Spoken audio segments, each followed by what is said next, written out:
The station, called Conclave Oru, floated between three star systems like a metal city that nobody owned.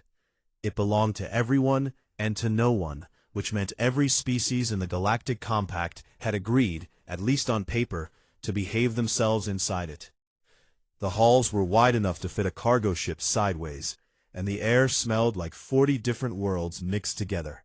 Something sweet from the Velkai vents, something sharp from the draft quarters, and something burnt from whatever the kitchen staff had done to the evening meal again.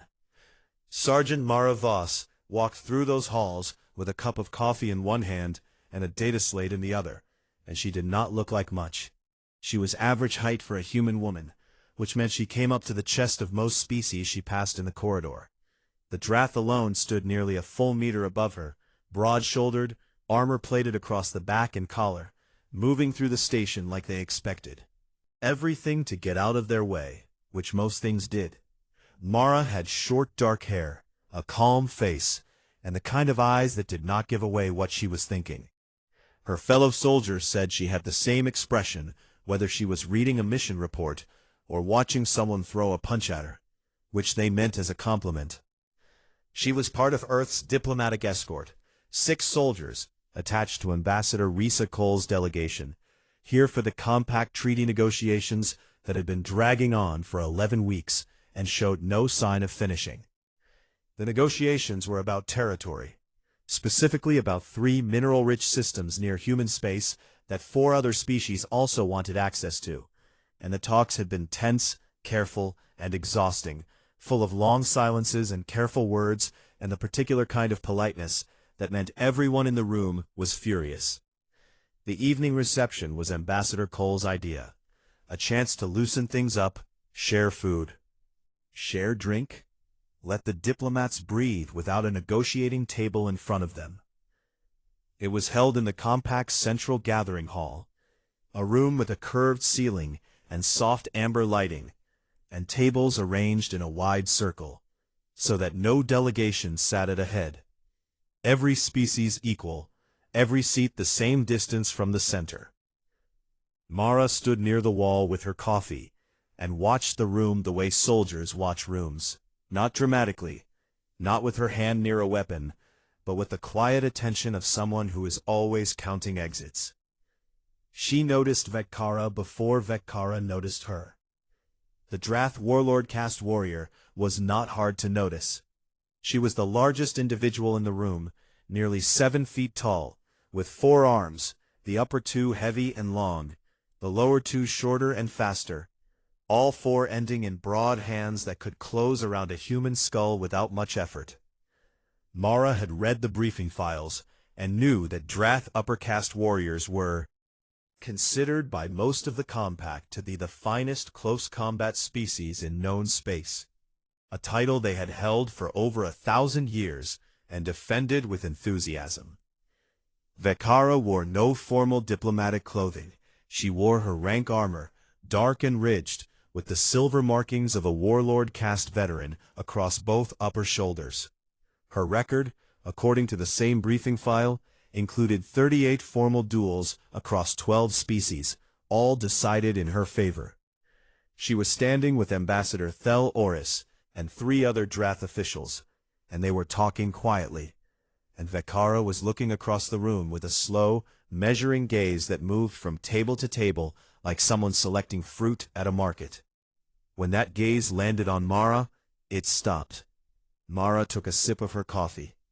Vekara said something to Oris, and Oris smiled. It was not a warm smile. It was the kind of smile that meant something had just been decided. Then Vekara walked across the room.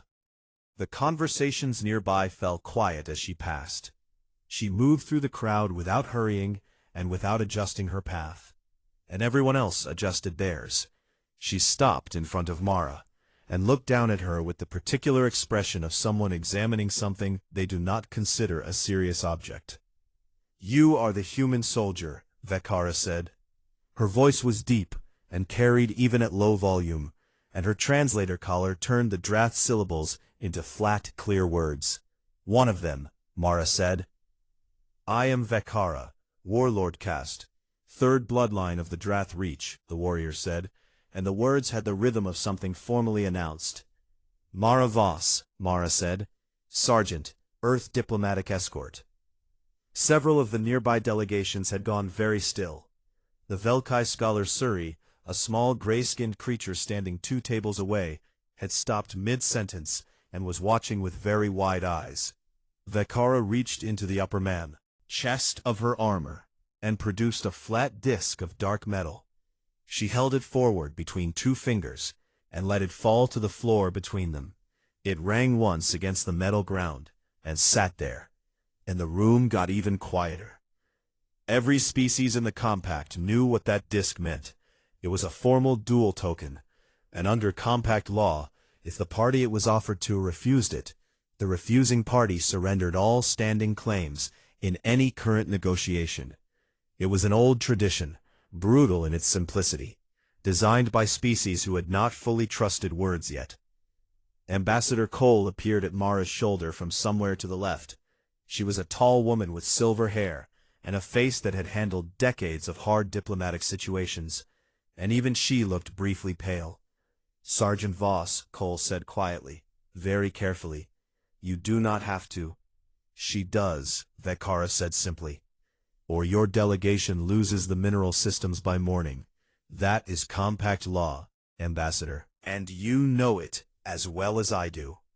The room was silent now, not the polite quiet of diplomacy, but the hard silence of a crowd that has just seen something unexpected happen and is holding its breath. Mara looked down at the disc on the floor. She looked up at Vekara. She set her coffee cup on the nearest table. Then she bent down, picked up the disc, and held it in her palm for a moment before closing her fingers around it. Accepted, she said. The alien delegations erupted, not in alarm, but in the loud, overlapping noise of 24 species all reacting at once. Mara heard laughter from the Drath corner, the high clicking sound that the Velkai made when surprised, and the low rumble of something large in the back of the room shifting its weight. Vekara tilted her head, and for one moment something moved across her expression. Not respect exactly, but a small recalibration, the way a warrior looks when something she expected to flinch does not flinch. The arena, tomorrow at the 8th station hour, Vekara said. I will make it quick. You have my word on that, soldier. Mara nodded once. I'd tell you the same, she said, in the same flat, calm voice she used for everything, but I haven't decided yet. Vekara looked at her for a long moment, then turned and walked back to her delegation. The room started breathing again. Cole leaned close to Mara and said in a low, urgent voice, Please tell me you have a plan. Mara picked up her coffee from the table where she had left it, found it was still warm, and took a sip. Yeah, she said. What is it? The news moved through Conclave Oru the way fire moves through dry grass. Fast, hungry, and impossible to stop once it started. By the time Mara got back to the human quarters that night, the station's internal message boards had already posted 3 separate threads about the duel. The betting terminals in the lower corridor had opened odds, and a Drath junior officer had apparently started taking informal wagers in the loading bay using real credit chips. The odds were 340 to 1 in Vekara's favor. Mara read the number on her data slate, set the slate face down on her bunk, and went to sleep. The other soldiers in the escort watched her do this. There were 5 of them, and they sat in the common room of the human quarters, in various states of quiet. Corporal Jan Thresh was cleaning his boots. Specialist Dahlia Park was reviewing a mission report she had already read twice. Private Luko Mar was leaning back in his chair with his eyes closed. The 2 others, Reyna and Dost, were playing a card game neither of them appeared to be concentrating on. None of them looked worried. Not in the way you would expect. Not the tight-jawed, stiff-backed kind of not worried that is really very worried, wearing a calm face. Just genuinely, practically unbothered. The way people look when they are waiting for a delayed transport, rather than waiting for their colleague to fight a 7-foot killing machine in the morning.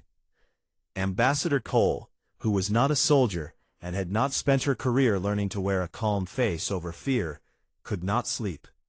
She sat at the small desk in her private room and read everything she could find about Drath duel tradition, and the more she read, the worse she felt.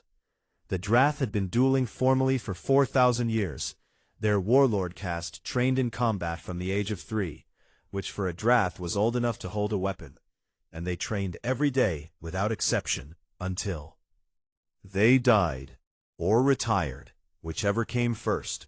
The physical advantages were staggering on paper.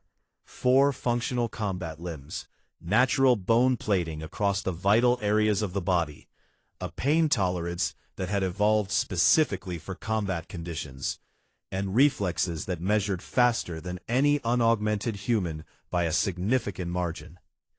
Vekara herself had not lost a duel in 22 years. Cole closed the file at 2 in the morning, sat in the dark, and thought about what she was going to say to Earth's Council if the sergeant died on a diplomatic station during a treaty negotiation. Across the station, in a long observation corridor with wide windows looking out over open space, the Velkai scholar Suri was still awake and had been since the reception.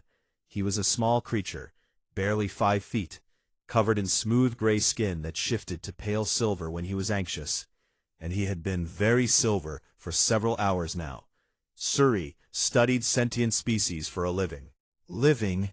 It was his life's work, the thing he cared about more than anything else, and humanity was his current subject, which was why he had been assigned to observe this diplomatic session. Humans were new to the compact, young in the galactic sense, and most species paid them only passing attention. After tonight, Suri was revising his assumptions. He pulled out his research journal, a physical one, because he thought better with something in his hands, and started writing. He wrote about the moment the dual token hit the floor and what he had expected to happen next. The human would hesitate, look to her superior, show some sign of the biological self-preservation instinct that every species in the compact demonstrated when faced with a physically superior opponent. It was not cowardice. It was simply the rational response of a creature that understood its own limitations. What had happened instead was that the human had picked up the disc. Bravado. Suri had seen bravado. He knew what it looked like. The wide stance and the raised chin and the performance of courage for an audience. This was not that. The human had picked up the disc the way someone picks up a dropped pen, matter-of-factly, and then she had spoken in a voice that was lower and calmer than it had been a moment before, not higher and louder the way voices went when emotion spiked. He wrote that down and underlined it. In the morning he decided he needed to speak to her directly. He found her in the station's small, human-designated eating area at the 6th hour, which was 2 hours before the duel. She was sitting alone with a cup of coffee and a plate of food she was eating at a pace that suggested appetite rather than nerves. Suri introduced himself carefully and asked if he could sit. She gestured to the seat across from her. "I am studying your species," he said, because he believed in being direct, "and I would like to ask you something personal, if you will allow it." "Go ahead," she said. "Are you afraid?" She looked at him, not through him, not past him, directly at him, which was something humans did that still surprised Suri, because most species looked slightly to the side when thinking. She was quiet for a few seconds, actually considering the question. "Yes," she said, "Vekara is very good, and she is much bigger than me, and she has 4 arms, which is 2 more than I have. I would be an idiot not to be afraid." "Then why did you accept?" Suri asked. "Because not accepting was worse," she said simply. Suri wrote that down. He walked back through the station after that, thinking hard, and he passed through the corridor outside the human quarters. The door was open, and he could see 4 of the other soldiers inside, and none of them were preparing the way soldiers from every other species prepared before a colleague faced a serious duel. Among the Drath, there would be ceremony. Among the Velkai, there would be communal ritual. Among the Karath, there would be prayer. The human soldiers were just existing. One was asleep, one was reading, Two were talking about something that made them both laugh quietly. Suri stopped walking. He stood outside the open door for a moment and looked at them. One of them, the corporal who had been cleaning his boots the night before, noticed Suri standing there and looked over. "Can I help you?" the corporal said, not unkindly. "I was observing," Suri said. "I apologize. I only wanted to ask, are you not concerned for your colleague?" The corporal considered him for a moment with the same direct, steady look the sergeant had used. "Sergeant Voss?" he said.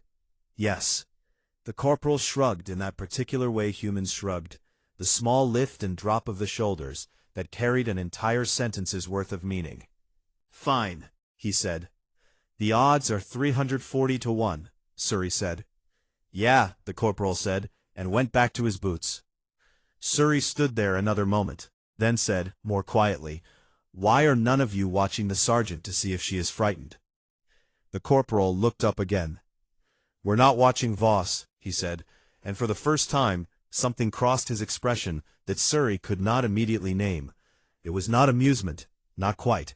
It was closer to the look of someone who already knows the answer to a question someone else hasn't figured out yet. He nodded his head, not toward the human quarters, not toward the arena, toward the draft section of the station, far down the corridor. "Wrong person to watch," he said. Suri looked down the corridor. He looked back at the corporal. He opened his journal and wrote for a long time. The dueling arena on Conclave Oru was not built for spectacle, but it had become one anyway. A wide, flat, circular floor of gray composite material, walls that curved up and back into tiered observation seating, bright white lighting that left no shadows anywhere on the floor, and enough space that two large combatants could move without obstruction. It was supposed to be a functional space, neutral, fair, clean, and it was all of those things. And none of that made it feel less like what it was, which was a room designed for one person to hurt another person as definitively as possible. By the 8-station hour, it was full. Species that Mara had only seen in briefing files were sitting in the upper tiers. A cluster of tall blue-gray Kareth in the far section, the Velkai delegation in a group together near the center row, Drath officials filling an entire tier on the left side, quiet and certain, the way people are quiet and certain when they already know their role, know the outcome of something, and are only present to watch it confirmed. Ambassador Cole sat in the human section with the other soldiers, and held her hands in her lap, very still. Suri sat alone, at the end of a row, with his journal open on his knee and his pen ready. Vekara entered first, from the far side of the arena, and the draft section made a low collective sound. Not cheering exactly, more like acknowledgement, the way a crowd sounds when something they already respected confirms itself. She wore no extra armor, just her standard warlord-cased plating, and she moved onto the floor with the slow, deliberate pace of someone who has stood in arenas before and is not impressed by them. She was enormous, in a way that photographs and briefing files had not fully communicated. Her upper arms swung at her sides with the loose ease of things that weighed more than most humans and moved faster than most humans could track. Shoulders and upper chest caught the white arena light and made her look like something that had been built rather than born. Mara entered from the near side. She wore her standard duty uniform, no armor beyond the light protective vest she always wore on duty, nothing added for the occasion. She walked out onto the floor at a normal pace, neither fast nor slow, and stopped at the designated starting position. And several things happened in the crowd at once. The Velkai clicked. Some of the Karath stood up slightly. The Drath section laughed, not cruelly, simply with the comfortable ease of people watching something go the way they expected it to go. Mara looked across the floor at Vekara. Vekara looked back at her. The compact dual arbiter, a tall, thin species with 6 fingers on each hand, stepped to the edge of the floor, called the formal start, and stepped back. Seconds. Mara had read about Drath's speed and it trained against every simulation the human military had built for it, and none of that fully prepared her for the reality of it. Vekara moved like something that did not have to negotiate with inertia. All four arms coming into position with a practiced precision that had been built over 40 years of doing exactly this. And the first strike came from the upper right arm, a sweeping blow aimed at Mara's shoulder with enough force to crack the plating on most armored species. Mara did not block it. Blocking a Drath warlord cast strike with a human body was a structural disagreement that the human body would lose, and she knew it. She moved left instead, not enough to fully avoid it, enough to take it on the shoulder blade instead of the joint, and the impact hit like a door slamming into her from the side and sent her 3 steps sideways.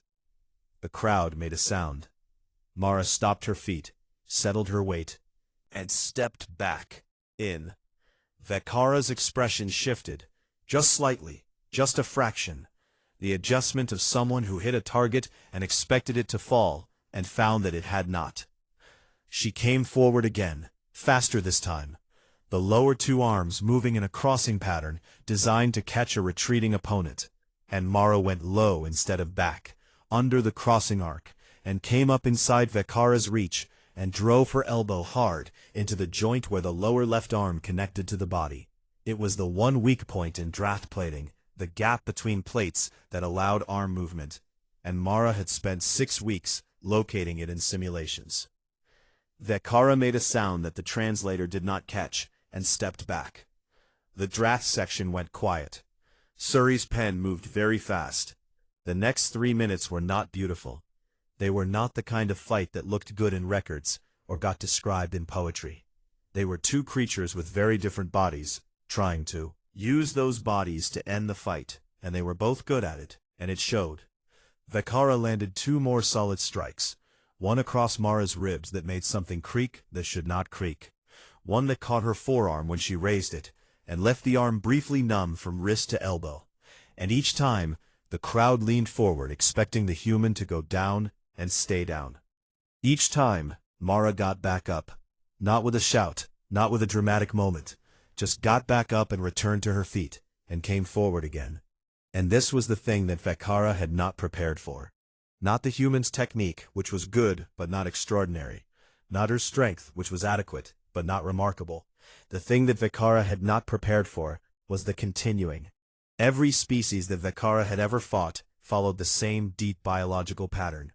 Damage accumulated, pain built, the body's self-preservation system grew louder and louder until it overrode the conscious mind, and the fighter began to retreat, to protect, to choose survival over victory. It was not weakness. It was simply how living things worked. It was the reason combat was finite. The human did not do this. The human took damage and became more concentrated, not less.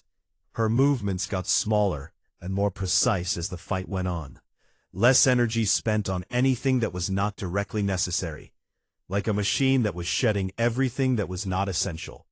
And her eyes, which had been calm at the start, were calm now in a different way, a colder way, the way a very still and very deep body of water is calm. Vekara drove forward with a full 4-arm combination that she had never seen fail at this stage of a fight. Mara took one hit on the left side, absorbed it, and turned inside the motion. And when Vekara's momentum carried her slightly past center, Mara used that momentum and her own weight and the geometry of the moment and put the Drath warrior onto the floor. The arena was silent. Vekara was face down on the gray composite, Mara's weight across her back, Mara's arm locked around the joint of the upper right arm at an angle that the Drath warrior's body could not override. One direction, and it would hold. The other direction, and the joint would give. And Vekara, who had 40 years of combat experience, knew this instantly, and went still. The arbiter moved to the edge of the floor. The crowd did not breathe. Mara held the position for 3 seconds, long enough to make it certain, long enough for every sensor in the arena to record the outcome clearly, and then she released the arm, stood up, and stepped back. She did not raise her hands. She did not say anything. She just stood there, breathing harder than before, her left side doing something uncomfortable, and looked at Vakara on the floor in front of her with the same expression she had worn at the reception when she picked up the dual token. Not triumphant, not angry, just settled, like a question that had been asked and answered. Vakara lay still for a moment.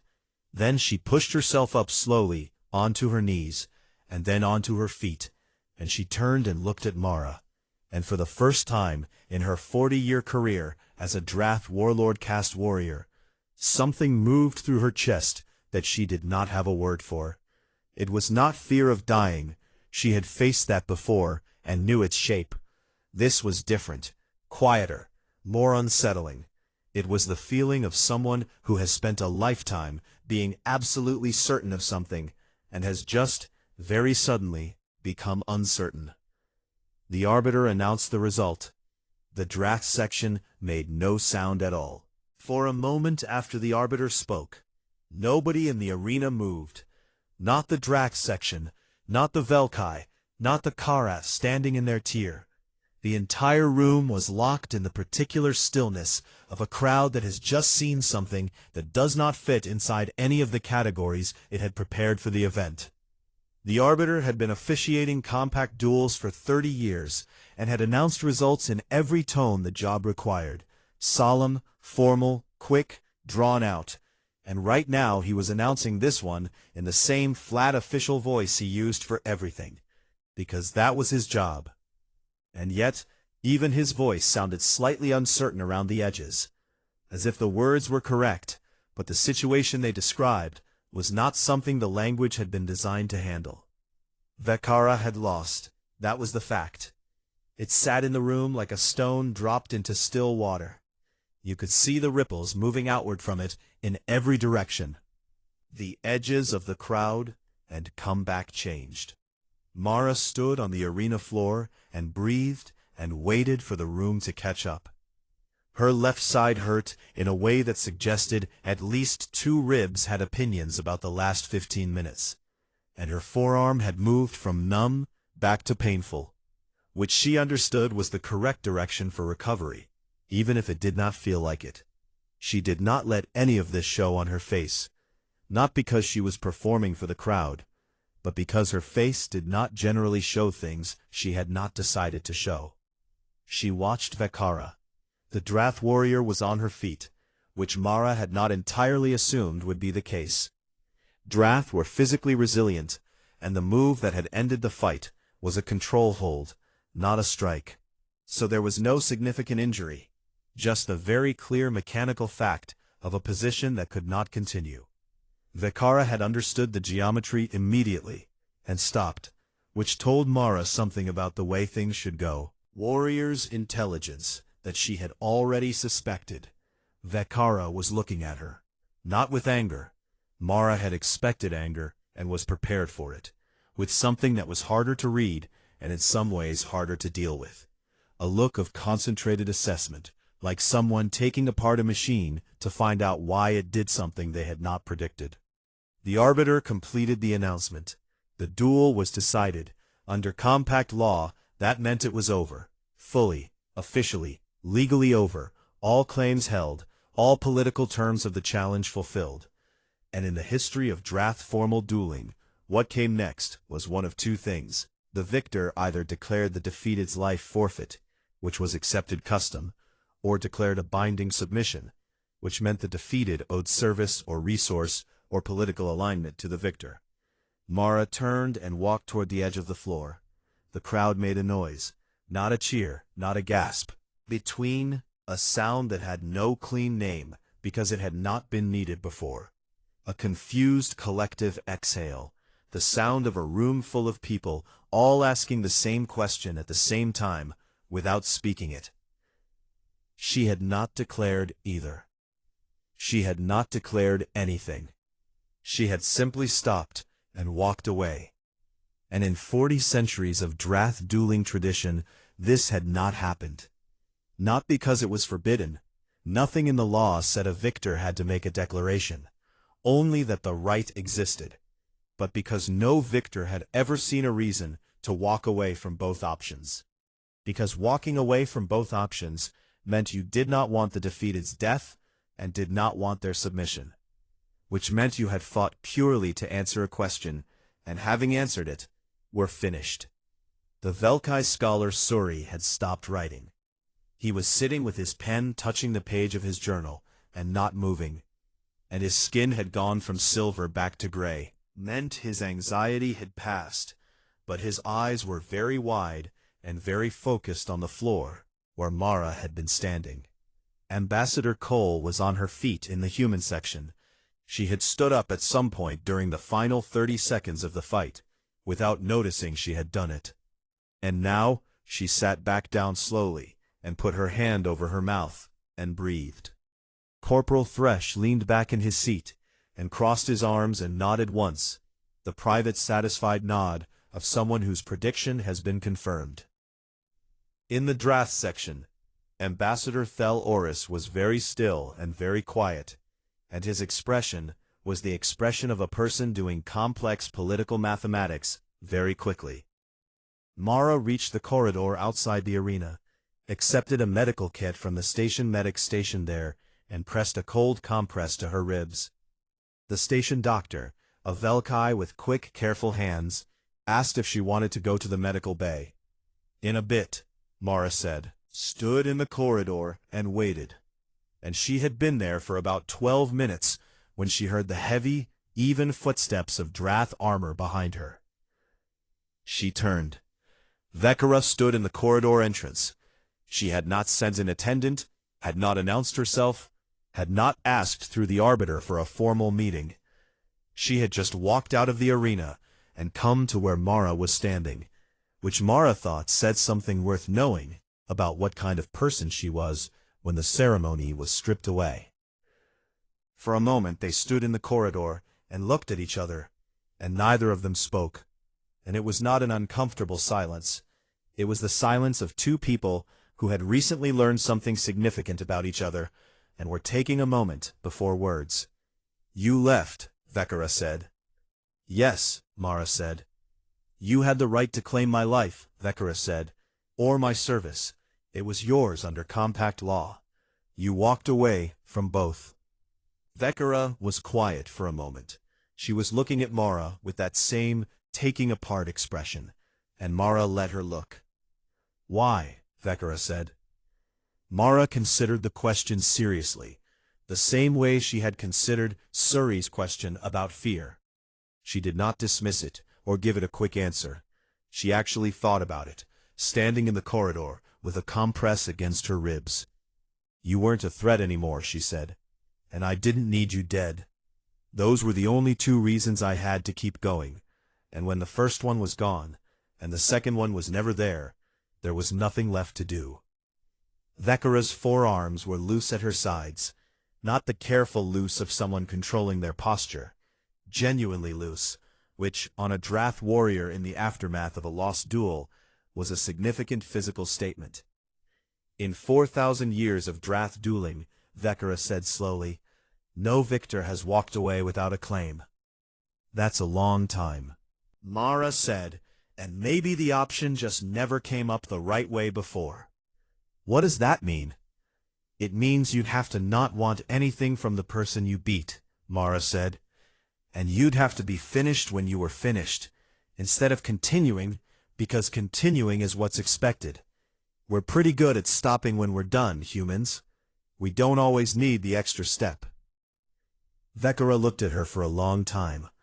Then she said very quietly, the way someone says something they have not said before, and are not certain how it will sound out loud. I have never fought anything like you. Mara nodded. I know, she said, not unkindly. Most people haven't. She picked up the coffee she had set on the medic's cart when she arrived. It was lukewarm, which was approximately the temperature she expected all her coffee to be, because that was how her life worked. And she took a sip. Vekara watched her do this, with an expression that, on a Drath warrior, was the closest available equivalent to the human expression of someone whose entire understanding of the subject has just been quietly rearranged. Your species is very strange, Vekara said. Yes, Mara said. "We are." She paused. "You'll get used to it," she said. And she walked toward the medical bay. And Vakara stood in the corridor, alone, and thought about things she had not thought about before. And the station moved quietly through space around her. And far away, in the draft section, Fel Oris was sending a very difficult message home. The message boards on Conclave Oru had never moved faster. Within an hour of the duel's end, the official record had been accessed 40,000 times across the station's network. By the next morning, request copies were being transmitted to 17 different home systems, 3 compact academic institutions, and at least 1 military analysis department that had not officially admitted to watching the fight. The betting terminals had paid out to the small number of people who had put credit on the human and then immediately closed, because the odds model the terminal used had no framework for recalibrating after an event it had assigned a 0.29% probability to. Ambassador Fel Oris had sent his difficult message home, and was now sitting in his quarters, not eating the meal his attendant had brought him, and not answering his communication requests, which were numerous.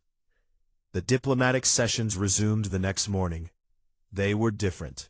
Dramatically different.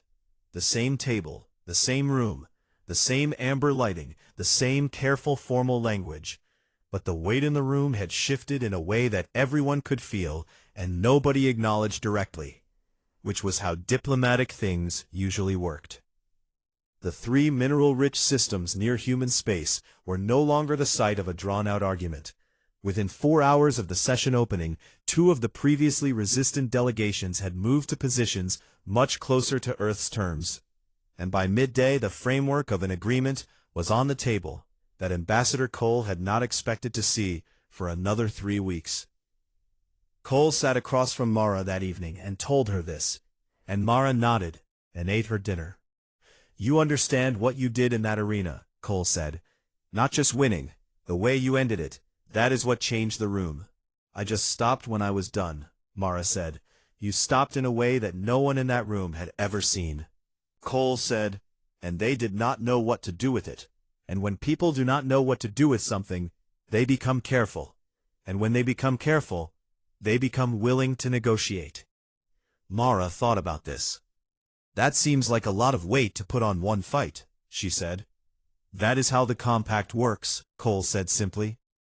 Across the station, in a research room he had been occupying for 36 hours straight, Suri had filled his entire journal and had moved to a second one. He had been transmitting summary notes to his university on his homeworld throughout, and the responses had gone from polite interest to active urgency. His department head had replied to the last one with 3 questions and a request for a full preliminary report as soon as possible. Suri was not ready to write the full report yet, because he did not think he fully understood what he had seen yet, and he was a careful scholar who did not write things down as conclusions until he was certain of them, but he was getting closer. He had spent the night pulling every available human historical record from the Compact's combined archives and reading them in sequence, which was not something he had done before. Most species researchers sampled historical records rather than reading them in order, because history was long and careers were finite. But he had a specific question now, and he wanted to see if the answer was consistent across the full length of the record, or only recent. The answer was consistent. Human history, read from beginning to present, was a documentation of a species that should not have survived as many things as it had survived. Plagues that killed 1/3 of the population and were followed, within a generation, by population growth. Wars that destroyed entire civilizations and were followed, within decades, by reconstruction. Environmental collapses, resource failures, internal conflicts on a scale that would have permanently fragmented most species. And after every single one of these events, the humans had continued, had rebuilt, had moved forward, and had frequently within a surprisingly short time decided to try the thing that had nearly destroyed them again. Not because they were stupid, the record showed clearly they were not, but because they seemed to have a relationship with damage that was different from every other species Suri had studied. Other species survived catastrophe by learning to avoid it. Humans survived catastrophe by learning to absorb it. Suri sat with this distinction for a long time. Then he opened a new message to his university and wrote one line in the summary field before composing the full body of the note. We have been framing humanity as a young species. I do not think this is the correct frame. I think humanity is simply patient. He sent it and went back to his journal. On the other side of the station, in a formal office used by compact observers, a document was being processed that no one had expected to see. It was a petition from Vekara, Warlord Caste, Third Bloodline, Drathreach, a formal request to be assigned as a compact observer attached to Earth's diplomatic delegation. The petition listed her qualifications, which were extensive, and her reasons, which were not. The reason field contained one word: education. The processing officer read the petition twice, checked the relevant regulations, found nothing that technical prohibited it, and forwarded it to the appropriate committee, with a note that said the committee should probably discuss it in person because he was not sure what to do with it. The committee, which met that afternoon, discussed it for 2 hours, and ultimately approved it, partly because the regulations were clear, and partly because nobody wanted to be the person who formally denied a Drath Warlord Caste veteran anything. On the same day, the records of her duel were being reviewed by 17 different political and academic institutions. Vekara received the confirmation in her quarters, and read it once, and put it down, and sat for a while, looking at nothing. She was trying to do something she had not done much before, which was think about something she did not already know. She was very good at thinking about things she knew, at applying her knowledge to new situations. But this was different. This was recognizing a gap in the knowledge itself, a place where the map she had been using had drawn the wrong terrain. She had fought for 40 years, and she had been very good at it, and she had always understood, at the level where things are understood without being stated, that she was at or near the top of what a living thing could achieve in close combat. By being better. Vekara was honest with herself. She always had been. It was a quality she valued. The human had beaten her by being different, by operating from a set of parameters that Vekara's 40 years of experience had not included, by treating pain and damage as information rather than as commands. Vekara had been trained to win. The human had been trained to continue. They were not the same thing, and the difference was not small.